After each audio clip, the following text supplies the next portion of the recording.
Ini dia raja gaya jalanan, Vespa Antik. Motor lain sibuk balapan, Vespa Antik santai. Yang penting gaya dulu, nyampe belakangan. Dari jauh udah kedengeran pret, pret, pret. Bukan rusak. Itu ciri khas. Bodinya klasik, catnya kadang udah pudar. Tapi harganya bisa bikin dompet nyesel pernah lahir. Yang bawa juga unik. Helm kadang nggak nyambung, jaket tebel padahal panas. Kayak lagi syuting film tahun 90-an tapi nyasar ke 2026.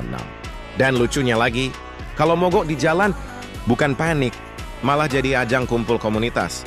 Tapi ya jujur, walau lemot, rewel, dan kadang ngambek, Vespa Antik tetap punya satu hal yang nggak bisa dibeli motor baru, karakter.